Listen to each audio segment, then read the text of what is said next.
The school system is actually teaching people to be poor. The school system will never teach you about money. The school system was designed to teach you to be an employee or a doctor or a lawyer, a specialist, but never about money. My father was the head of education, PhD, all that stuff. I go home and ask him, I said, why don't we learn about money in school? And he looked at me and says, because the government doesn't let us teach that subject. The government tells us what we can teach and what we can't teach. And I thought that was strange. And I said, but aren't we going to school to learn about money? He says, no, your job is to get a job. Poverty is passed on. It's taught in your families. And middle class is taught in families. And so the people right now who are sitting at home, who are struggling financially or worried about money or unhappy, they may be making a lot of money, but unhappy with what they're doing, it was probably taught to you. You know, your superego was taught, get a job, work hard, or you'll never be rich, or the rich are evil, or whatever. And until you change your mindset, Correct. Money won't help you, right? Correct. And we see that with people that win the lottery, people that make more money, they still have the same problem. Right. Because they have that poor man's soul. Correct. If you're poor, you'll always be poor. That's really hard for people to Yeah, understand. the money will disappear that fast. Just like most pro athletes, you know, they make millions of dollars, and but 65% are bankrupt 5 years later. It's because they come from poor families. Now you tell them that, they get very angry at you. It's not, it's the rich fault. You know, it's you guys ripped me off and government ripped me off. But unfortunately, what Mr. Lipton was saying, it's passed down genetically. The moment I pay you, you think like an employee. That's the trap. Entrepreneurs work for free. The moment you accept the paycheck, your brain goes dead. As long as you're hungry, you'll think. You see people say, well, why don't you give the poor money? So the only problem with that is it just creates more poor people. Give a man a fish, he fishes for the day, or eats for the day. Yeah, you give a man a fish, you get a lot of people who want more fish, you know? But you teach them to fish. The book starts and it says, lie number 1, saving money will make you rich. Yeah, it never will. You know that. All taught that as kids. Why would you save it and why would you work for it if they can print it faster than you can work for it? Why do you keep saving when they're printing it? The rich don't work for money. Don't you touch that stuff. It's very subtle, right? Yep. They don't say, I'm going to train you to be a worker bee the rest of your life, but they educate you in a way where that's what you come out. Right. What else was what was he trying to do those first few months were you working for him? What was he trying to get across to you? Because he taught you the hard way about money. And she says, if you're going to be successful in your life, you've got to find the best teachers. And a great teacher is somebody who comes from the inside, not the outside. But in school, you don't know if your instructor is for real or not. That's where the fake teacher comes from. I said, I want you to teach me about money. So it was, so why should I teach you? He says, but if I teach you, you work for me for free. And I said, why for free? And my poor dad went nuts. He says, because if I pay you, you think like an employee. Your brain will change. If you learn never to work for money, you'll be a rich man. And this is powerful. Once you give someone a paycheck, their brain turns off. Correct. Because it's... And then the promise of a pension. Right. And job security. Which is kind of a paycheck in disguise. Correct. After you stop working. Give the man a fish, eats for the day, teach him to fish, eats for a lifetime. And most poor people confuse assets for liabilities. They think their home is an asset, it's actually a liability. Right. An asset is a noun, like a house. Cash flow is a verb. So to understand if it's an asset or liability, it takes a noun plus verb. So if the cash is flowing out of your pocket, it's a liability. If the cash is flowing into your pocket, asset, verb, it's an asset. So I own 7,000 rental properties. Those are assets. Every month, the cash flows in. Whereas many people have the big house on the hill and the cash is flowing out. Right. And they're going broke. Right, it's like a frame of mind. The other thing the poor don't understand is the number one expense for most people is taxes. And yet we don't even see it. Isn't that weird? You walk around and you look at the paycheck and say, that doesn't seem right, and you don't realize that the government's got a huge hand in your pocket and you are doing nothing to minimize that. Again, this is what's very different about the rich and the poor. rich don't work for money is number one expense is tax. See, there's three kinds of income: earned, portfolio, passive.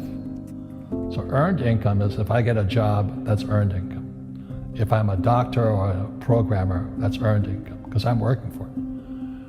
If I buy, let's say, Apple for $10 and I sell it for $20, that's portfolio income, capital gains. Yeah. But passive income, which is cash flow, is never taxed. And so these guys are screaming right now in America, tax the rich. I said, good luck. Because most of the guys complaining, they don't know there's three kinds of income. And the rich don't have jobs anyway. They have assets. And so the average schmo out there, poor guy, sent the kid to school, they don't learn this. You see, very few people will buy what I do, make $1 million and pay zero tax. And my rich dad taught me that playing Monopoly. That's how it started. 4 greenhouses, 1 red hotel. Or the McDonald's formula. I write about it here. McDonald's, Ray Kroc. Yeah. McDonald's is in the real estate business. So they sell hamburgers, but they buy real estate, so they pay no taxes. This guy Bezos, he's $16 billion. How much tax did they pay on that $16 billion? Zero. And that's all legal. Anyone can do it. Everybody can do but it. Most people lack the education. So once you learn how to use debt as money, you can never say, I can't afford it. You see, because the banks will give you, so the banks, after the crash of 2008, the banks gave me $300 million tax-free. When I asked the average guy, I said, why don't you use debt? They can't even get a loan because their scores, their FICO scores, I don't even have them here, are so bad. The school teachers will never tell you that because they don't know it. My poor dad never knew that. You don't know if something is an asset or a liability until you can see which way the cash flows.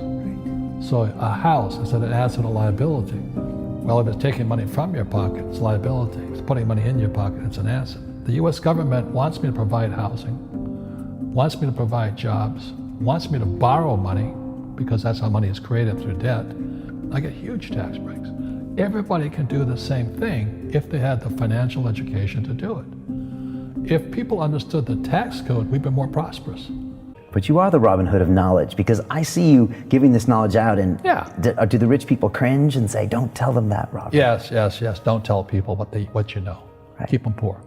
Poor will always be amongst us because it starts up here. It's in their words, and the words become flesh. When they say, I can't afford it or I can't do that, they go down. They become what they say. And I meet so many people, I can't afford it. You think I'm made of money? My PhD dad, he says, what do you think I am, made of money? I can't afford that. And my rich dad would say, that's why he's poor.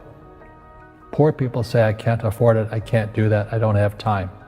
Because it's an escape. It's an escape, you know what I mean? It's easy to say, I can't afford it. Oh, I'm too tired. Oh, I can't go to the gym. When you could go to the gym, but no, I can't. Truth is, I'm just too lazy to go to the gym. And you play it safe and you don't introduce new risks into your life. And so I have job security. Right. And your rich dad used to say what instead of, I can't afford it? How can I afford it? How can I do that? What would it take, or why should I do that? A question opens the mind, a statement closes the mind. See, when you say, I can't afford it, your mind shuts down and you become what you say. People say, well, money is not that important to me. Then if money is not that important to you, money is not important to you. You know what I mean? I don't care about money. The money doesn't care about you. The word does become flesh. Or I'll never be rich. Or the favorite one is the rich are greedy. It's the poor that are greedy. If you think about it, because to be rich, you have to give something. I have to produce books and games, and I purchase real estate, I provide housing, provide jobs and all that. That's why I'm rich. But greedy people produce nothing. Oh no, it's the rich that are greedy. And I'm going, hey, sports fans, you point a finger forward, 3 are pointing backwards. And so as we know, there's a big attitude problem against the rich today. We all have fear. To be truthful, we all have fear. It's just how you deal with it. Einstein said, Imagination is more important than knowledge, but knowledge empowers imagination. And what most people lack is real business knowledge, like accounting, like debt, like taxes. You got to know that stuff, but they don't teach it in school to anybody. People who are afraid of making mistakes like they teach in school, they don't ever grow. Because spirituality is there's good and there's bad, there's right and there's wrong, there's up and there's down. Most people only want to be right, they only want to be positive. Well, you can't have that. That's not reality. Every time I failed, it was like, good. I said, okay, what have I learned? And the average person, the reason they're poor is they haven't failed. They play it so safe. They haven't made any mistakes like they taught in school. That means they don't learn anything. That's why the school system's actually fundamentally corrupt. It's anti-education. And I think what most people do is they let their parents or their friends talk them out of life. So afraid of failing. But failing is how we succeed. Our schools punish you for making mistakes. And that's why we have so many people who are so afraid of admitting they make mistakes or afraid of failing.